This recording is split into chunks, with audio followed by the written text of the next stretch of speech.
This is a new day.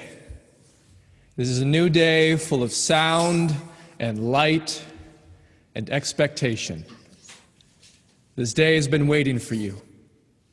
This day has been waiting especially for you, to embrace you, to guide you.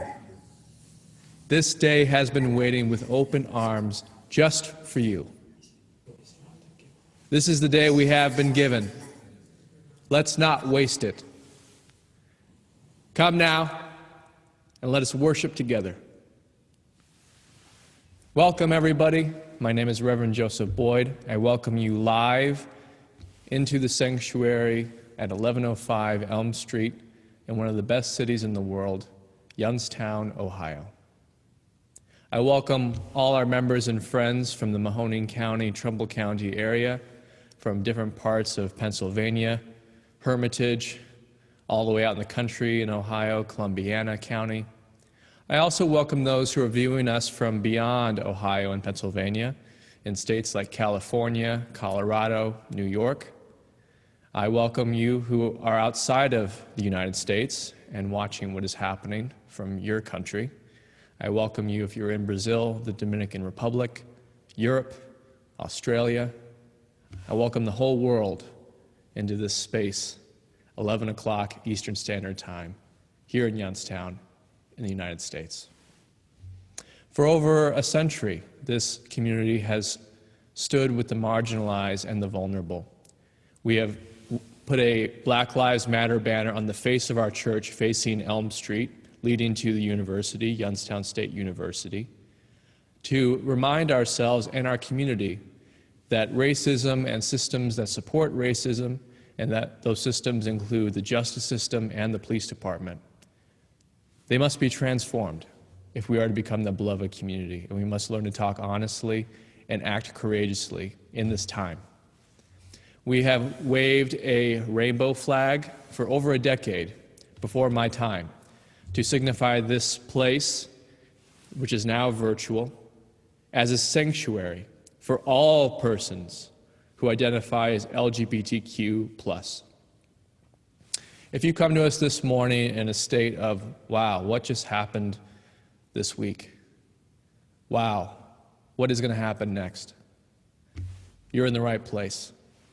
We offer a path here that allows us to walk with integrity and solidarity and justice on the way to finding our own experience of love.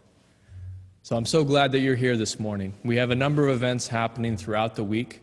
Immediately following the service, actually on this same channel, you can just stay on, we're going to have a justice ministry meeting, which is going to be hosted by Gary Davenport.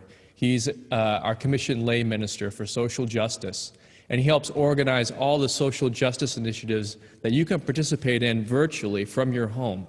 So please stay on afterward if you want to join that conversation about what justice opportunities are alive right now that you can participate in from your home.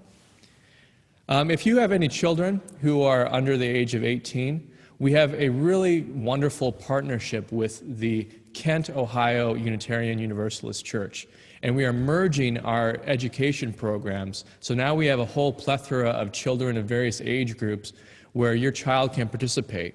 If they are under the age of 15, there's a link down in the chat box. The class for age 15 and younger starts at 11:30 a.m. So if you have a separate device or even a phone, your child can participate in that. And there are going to be 2 teachers who are facilitating that class. If your child is between 15 and 18, there's also going to be a class at noon immediately following the service. And again, the link for that is right in the chat box down below. For those interested in meditation, there's going to be meditation on this same channel, 7 p.m. Eastern Standard Time. It's led by Linda Scharf, an experienced Tibetan Buddhist practitioner. And it's been a real rock for many people in this community and people who live outside of Ohio and Pennsylvania as well. So please, you're welcome to join in on this channel at 7 o'clock with Linda Scharf.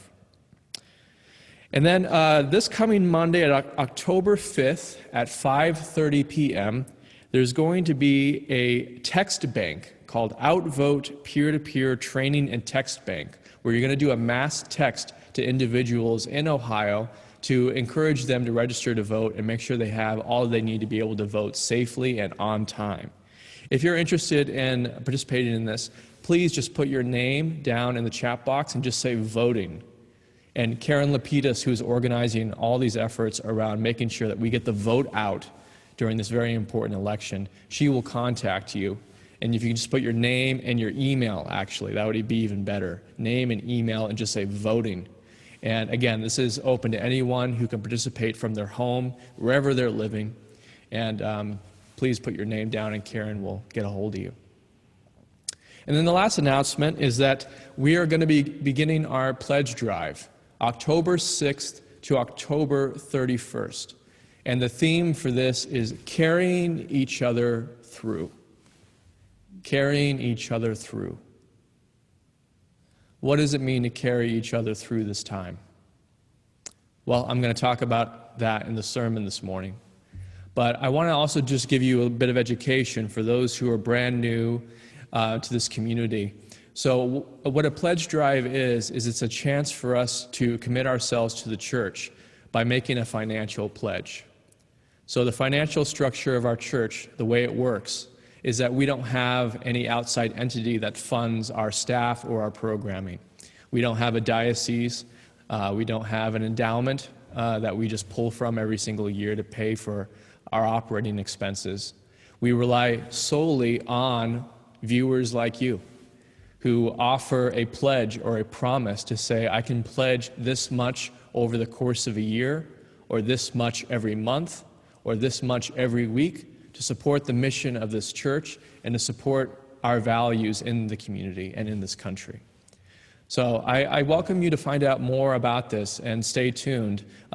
Elizabeth White, who is coordinating this effort, along with Trudy Weatherby, Sarah Lown, and Lenore Jones, may be reaching out to you soon. Please do respond to them if they reach out to you. And if you are a new person who is not a member or a friend yet, but has enjoyed the experience of being with us on Sunday, please, I recommend that you consider offering some kind of financial pledge within your means. And you can do that simply down in the chat box. Just say your name, your email, and pledge. And you can find out more information. We'll definitely reach out to you and find out what is going to work for you and what that pledge will go to directly to support transformation in this community and in this country. I now would like to go to Cheryl at home for our chalice lighting on deep listening.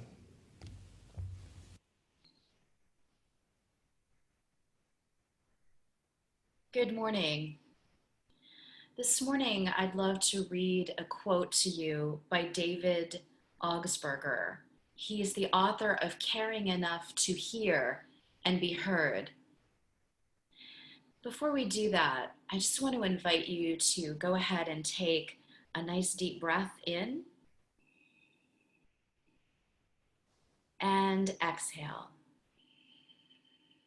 Just preparing our hearts and our minds and our bodies to hear this really important message on deep listening. And so David Augsburger said, being heard is so close to being loved that for the average person, they are almost indistinguishable. And I'm going to read that one more time. Being heard is so close to being loved that for the average person, they are almost indistinguishable. We light this chalice with the intention to learn and practice deep listening as a way to serve our sacred work, our communities, and our loved ones.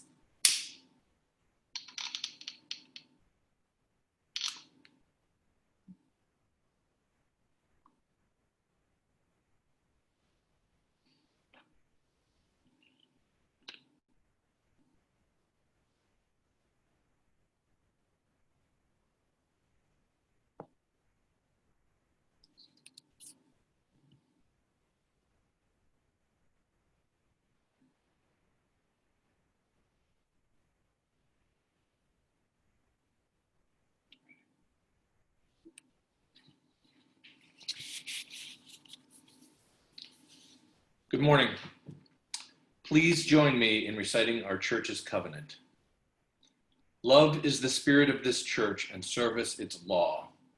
This is our great covenant, to dwell in peace together, to seek the truth in love, and to help one another.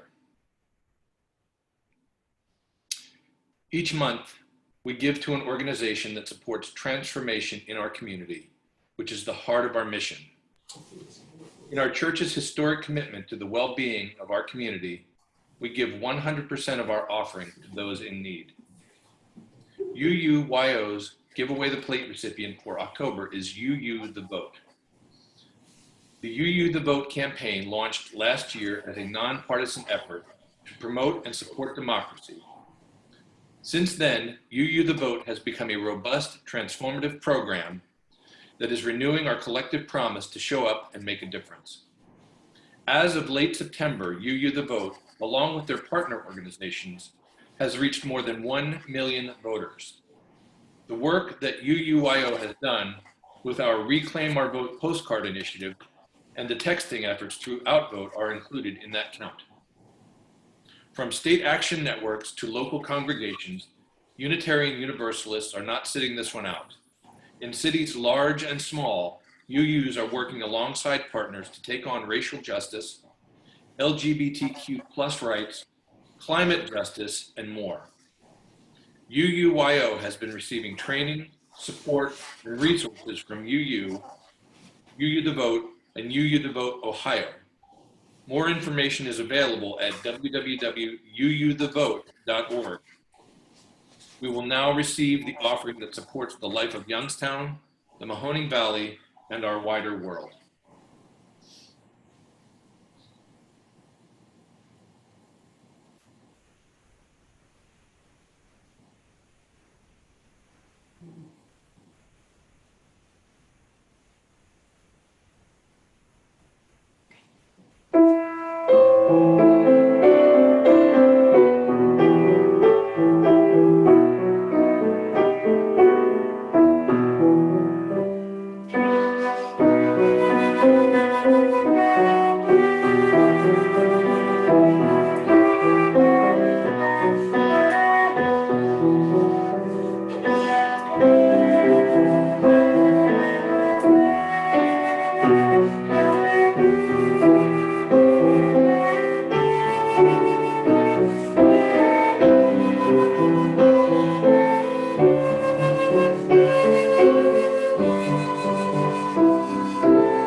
Please join me for a few moments of meditation.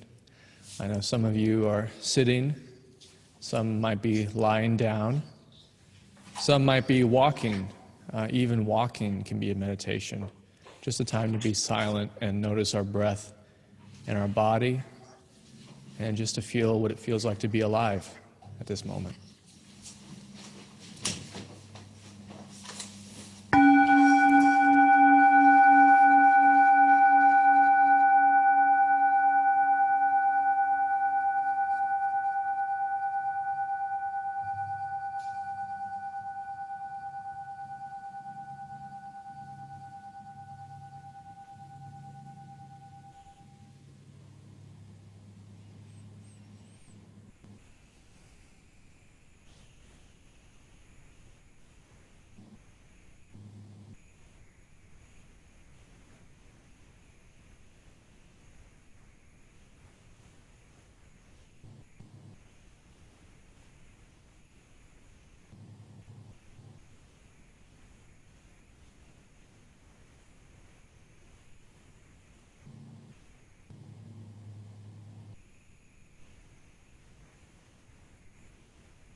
This reading is entitled Reformation, the Spirit of the Wind by Kristen Harper. Some say the spirit of the wind is in the trees. You can see it, they say, if you close your eyes and stand real still. Some say that the spirit lives in the hills, forging mountains and plains. I smelled it the other night, lying in my bed, my window cracked. It crept through the moonlight, up under my blanket, and wrapped its arms around me. Entering my blood through my skin, I felt alive with an age I had not yet reached, made new again in a form I'd never known. I cried out in pain, and joy mingled, fear and expectation. Ecstasy, it has been called. I call it reformation. There was forgiveness in that spirit, compassion for my wounds, strength for my weaknesses. It was no miracle, no nirvana. I just closed my eyes and saw the spirit in the wind, the spirit in the trees, the spirit that lives in me.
There was a preacher who fell in the ocean, and he couldn't swim. When a boat came by, the captain yelled out, "Do you need any help, sir?" The preacher calmly said, the waves billowing around him, "No, thank you. God will save me." A little later, another boat came by, and a fisherman asked, "Hey, do you need any help out there?" The preacher replied again, "No, God will save me." Sadly, eventually the preacher drowned and went to heaven. The preacher asked God, "Why didn't you save me?" God replied, "Fool, I sent you 2 boats." I was told by my mentors that every Sunday there is at least one person out there who is feeling like they can barely keep their head above water. There is always at least one, probably more than one, person out there who is looking for a boat and who fails to see what is right in front of them. They fail to see the raft that is right in front of them. Ministry is a wonderful and strange occupation. Many people ask me what I do, and I can only tell them what I aim to do. And it may sound kind of funny. I aim to hand someone's life back to them. Most of our hours are spent trying to escape the life we're actually living right now. We work many hours mentally and physically, seeking either to skip or avoid our own life for the prospect of some imagined life somewhere. We do our own version of "don't worry, this will save me," while lifeboats pass us by, right in front of us. And our life, instead of being an embodied miracle, becomes a place of waiting, a waiting for something else, something better, something we had in our mind. Many people, maybe all of us at some point, do what we do so that we can try to get a better life or a different life. It's actually this ambition that has been the backbone of this country and why this time is so disturbing for so many. We've gone along with an unquestioned ambition that the point of our life is to try to get a better one. In terms of alleviating social injustice, this is a positive ambition. It's good. We want to create a better world. And we want a better world for our children and for ourselves. But too often we confuse this ambition with the ambition to devote ourselves nonstop to always changing our circumstances, failing to see the life we're actually living,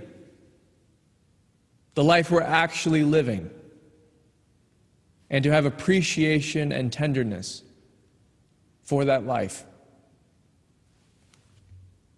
When I first started out in ministry, I thought the role of minister was about giving someone a better life, allowing or helping someone to find something better. But I see now there's always a lifeboat right in front of us if we have the willingness and vision to see it. The task, I think, is not to skip over our life, not to skip over our difficulties, but actually to live our life today with purpose, to actually embody the circumstances that we find ourselves in, especially if we don't like them. And in that embodiment, live into a better and more hopeful future as a whole person. There is awe and beauty and tenderness in our life right now, as we are. Even in grief, in worry, in doubt, in frustration, there is a beauty and softness that comes with being alive right here and right now. There are literally limitless people who are available to carry us through this time, to help keep us above water, if we develop the ability to notice it. So yes, handing someone back their life is no small thing. Even with the increased police brutality and murder in this country, I see this happening on a mass scale. Handing generations of people back their own experience, even if it's a painful experience. For it's only in authentically embodying that experience as a nation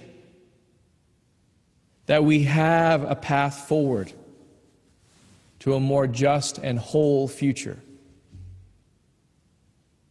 We can sometimes miss that our life, as it is today, includes all of the ingredients for the hope that we dream for. We can literally miss what is right in front of us. We can miss our lives, the true experience of our lives, because we are convinced that we'll be saved by something or someone down the road. We forget to breathe, because to breathe means to be where we are. And sometimes where we are is really scary and uncomfortable. There are a lot of questions right now about the fate of our democracy. With an ailing president and a schoolyard-style debate, it is good to look around at our democracy and notice it. Democracy at its best is the facilitation of our willingness to carry each other through difficulty. Democracy is the belief that each one of us is a potential lifeboat for each other. We all play a part in the saving of our people. And that saving activity is not always as we imagine. It's not usually the immediate transformation of circumstances, the removing of persons from one set of really bad circumstances and instantly putting them into a whole other set. It's usually not quick, and the saving activity is never complete, and often it doesn't feel satisfactory. We muddle through together. And in that muddling, I think we find the definition of our predicament is largely up to us. This is where there is great freedom and joy that's available to us right here, right now, in this moment. We may not be able to escape our predicament, and any escape plans we have often make us feel empty and frustrated. But the definition and understanding of our predicament is largely up to us. And it will be that definition that has the capacity to carry us through this time. Is this the end of our democracy or the beginning? Is this the end of law and order or a true and more just beginning? Is this the end of the pillars that have held this country up or a deepening of what we hoped we would always be and the chance to actually manifest it? All these questions are completely without a definite answer. They are open for us to answer. And the truest answer we can give to these questions is how we choose to live our lives right now. Will I choose to live a life of defeat or a life of possibility? Will I choose to focus on what is scary and disturbing? Or will I expand my vision to also include compassion and collaboration? Sometimes this doesn't really feel like a choice. We may get stuck in a certain way of seeing things, and it feels nearly impossible to see anything else. And it causes us a lot of distress. This is also okay. We need to embody where we actually are first, including our limitations, if we wish to experience new vistas. Being where we are, feeling the temperature of the water we're in, being honest about our swimming abilities, being honest about our fears, being honest about our pride, feeling that we want to stay afloat completely on our own without assistance. Well, here's something basic to know. None of us stays afloat on our own. It's actually impossible. There's no such thing as a separate life that we live that is not connected to everything that is happening. So we are also being carried through, even if we don't see it, even if we don't feel it, even if we don't believe in it. We are being literally carried through this time. And over time, we may experience that for ourselves. We are being supported during this time by countless others who have made our life possible and who are continuing to make our life possible. Which is why it is a privilege to be alive, even when it's difficult, even when we don't like it. It's a gift to be alive during this time, when there is simultaneously both a destruction and an opening that is happening simultaneously. In that opening, anything can happen. Many fear bad things are going to happen in that opening. But that's usually the first gut response to any kind of openness. Not knowing. And not knowing typically brings up our worst fears. But it also has the possibility of bringing forth our greatest imagination. We have the possibility today of reimagining America. We have the possibility of reimagining what it means to be a global citizen with a fragile and resilient ecosystem.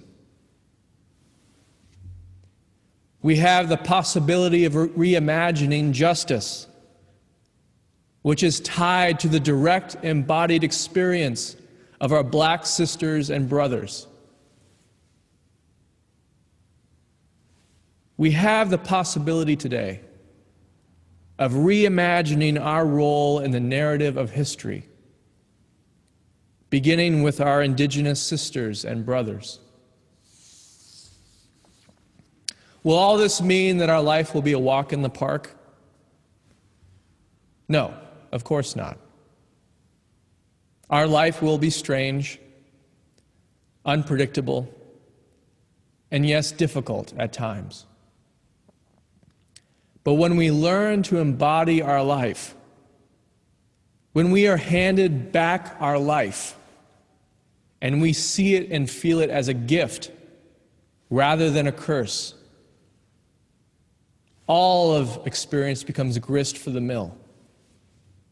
All the raw ingredients of our life become useful in helping us decide who we want to be and how we want to live, rather than letting circumstances define us with little or no imagination, or letting other people define it for us. We see the experience of our life as the ingredients of a real, living, breathing hope, rather than a sentence or something we're trying to break away from. All of this may sound good and fine, but how do we actually do this? How do we make a possibility a living reality for ourselves and for all people, including people on the margins? That is the practice of what we do here. It's what we do here, in this community. This is not the only place that does it, but it's one place that does. We do this with intention, thought, and action. We allow our actions to teach us how to live more skillfully and how to more skillfully view and live our lives so that we can be of benefit to others and ourselves. We learn how to accept that each one of us here, every single person in every single box here, is beautiful. Beautiful. We learn to see ourselves as worthy, beautiful, and mysterious. We see those who look and act like us as beautiful. We see those who look and act very differently from us as beautiful, containing an inherent dignity. We allow life to teach us rather than assuming that we have all the answers. And we become suspicious of certainty, especially if that certainty is doom and gloom certainty. We see with time that more often this is a habit of the mind rather than a pure reality. We see that we have choices, and we live out those choices with the support of a community like this. Every year I give a sermon on the meaning of our annual pledge drive. It's usually a sermon to encourage you to renew your commitment to the church by offering a financial pledge. It's actually one of the easiest things I do at UUYO, because I'm so confident and passionate about our mission. I am proud and amazed of you. I am proud of the ministries that you have done in years past, And I'm proud of the ministry that we are doing together during this time. I am proud we have played some role in making this moment a movement toward real wholeness, justice, and felt love in our community. The values we cultivate here are the values I want to see bloom in our nation and in our world. I'm proud of the work that we are doing as a congregation to ensure our democracy is real through our work on voting. And I'm moved by the way that you all are showing up for each other during this global pandemic. Showing up for each other during times of loss of life and loss of livelihood. I'm proud of the ways our completely volunteer team has made this technology possible, transitioning our entire ministry so that we all can be safe and, yes, still come together every week, at least once, to honor what is worthy and beautiful and powerful about being alive during this time. I see that we have an important role to play in the history of this nation, and that our collective work this morning and beyond, a work toward justice and reconciliation, offers a model to other communities who want to live with a full heart during this time. I believe we are modeling not just the values of today, but the way of tomorrow, a way not based on belief, but on action, commitment, and wholeness. We are committed to tomorrow because we are gratefully alive today. This is the day we are given, and we are not wasting that opportunity. If you are new to our community, I recommend you consider a financial pledge, which you can do by putting your name and email down in the chat box. In general, I encourage you to give your money to what you value and what you want to see sustain and be alive, especially during this time. During this time, I know many of you have been laid off or have had your hours at work greatly reduced. If this is you, I want to say, as a church, we are here for you during this time. The pledge drive should be a pleasurable experience, a renewal of what we hold worthy and valuable, a reminder that we are alive, and that is always a gift of abundance. We will be there for you as a community during lean years in your life, during losses. We will be there for you during this current season and all seasons going forward. That is what a church does, and that is what we are committed to do. This is the year we are given the opportunity to question some of our base assumptions of scarcity, assumptions that we hold with certainty. Even in need, there is abundance. There are those who are there to carry us through this time. For those who are stressed but hanging on during this time, both financially and otherwise, I encourage you to see yourself as a potential lifeboat, not just for yourself, but for someone else. Offering a financial pledge is a tangible way not just to help yourself and to encourage your own set of values, but to carry someone else through this time and to save that person who's at the risk of drowning. Please pray with me.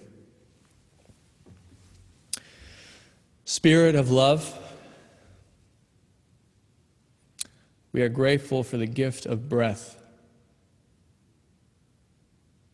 Please open us in body and mind to a reformation of the Spirit, a literal reforming of our basic assumptions. Please help us to commit ourselves to our values and to support those values in every way possible, financially, with our time, and with our energy.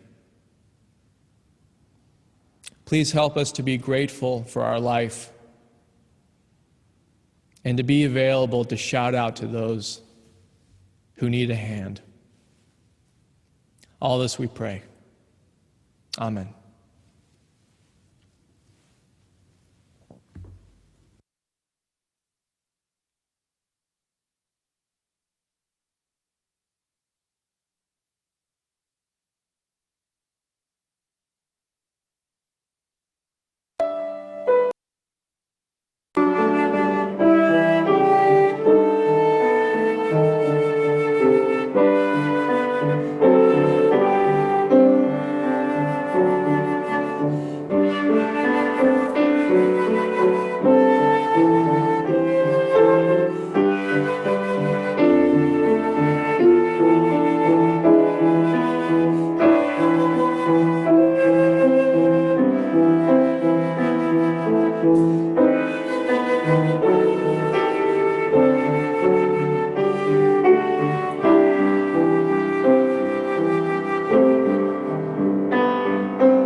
We extinguish this flame, but not the light of truth, the warmth of community, or the fire of commitment.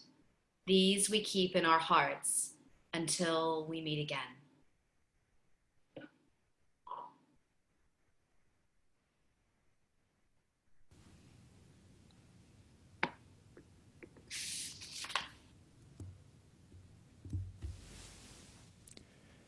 As you depart, please remember the one great fact.